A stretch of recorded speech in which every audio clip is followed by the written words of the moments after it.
And really, I was channeling my inner Brandon Dawson at that point. You lost a good friend and a business partner in the deal, and you wrote him a very small check for his equity interest.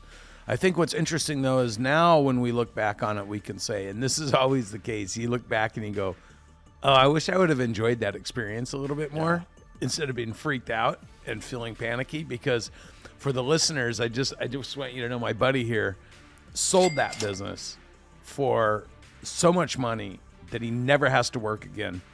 And the partner that was bought out for a little tiny bit of money missed enough money that partner would never have to work again. And sometimes you look back on that and you're like, man, what a bad decision. Yeah, and it's, any decision in life, it's having that you don't know what you're doing in the moment, right? Like you're just going off of what your past experiences are.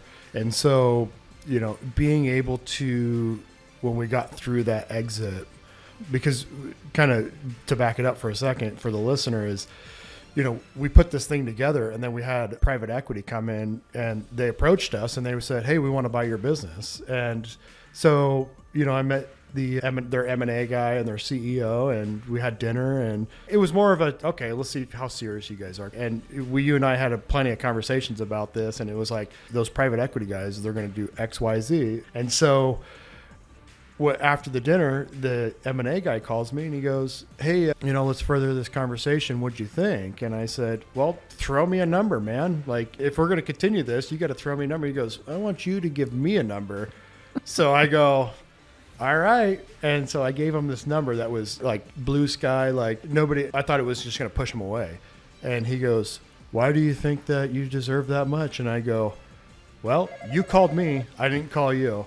And really, I was channeling my inner Brandon Dawson at that point, going, what would Brandon do at this point? You had structure, strategy, process, a lot of things they probably hadn't seen in those type of businesses before. Yeah.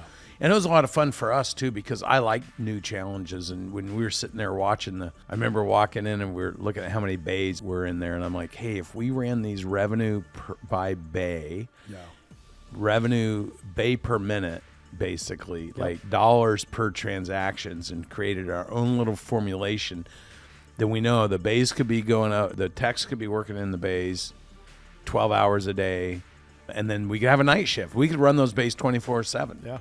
And so we started applying the what if tool math to it, and we were like, hey, if we could get these number of bays producing these number of revenues per hour, we could incentivize the technicians, and then the technicians could be responsible for referrals and other things as well. So we created this little system and attacked it. And it was a lot of fun, because that's the thing I think people don't recognize when it comes to businesses. If you're not making the business fun, it's hard on everybody. Yeah. When you make it fun, people might think you're crazy, but at least you're trying something different than what's not working in the moment. Yeah. And so when you can do some of those things, it gets really super exciting. So now you've completed a cycle, right? You've gone through all my programs. Mm-hmm. You went through all Grant's programs. We built and formulated a personal friendship, personal relationship, high trust and respect for each other. And then you're like, all right, I sold my business.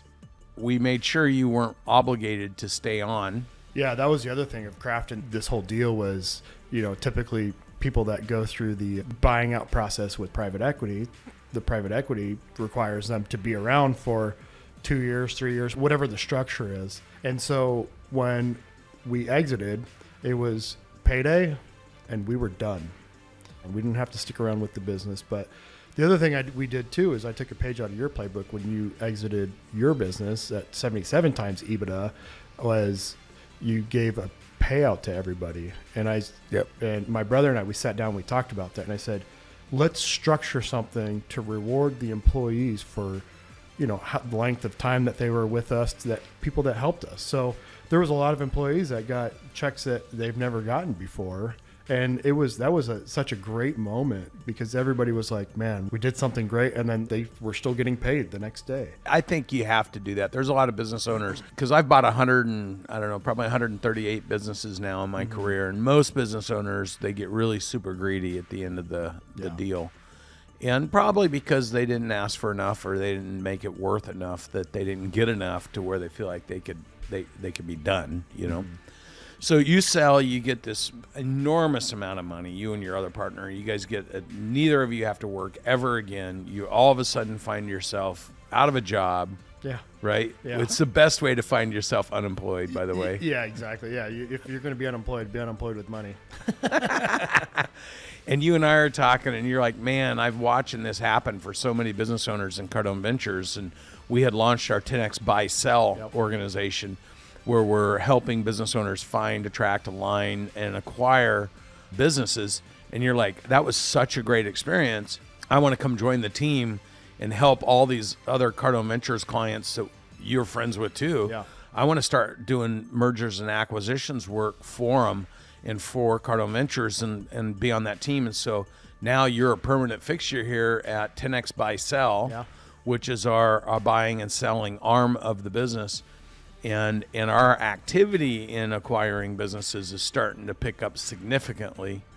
And also I've put out that 10 hours on how to buy a business with no money down. We're running our first program in July. So you and I both know we're going to get a ton of new businesses to go out to look at.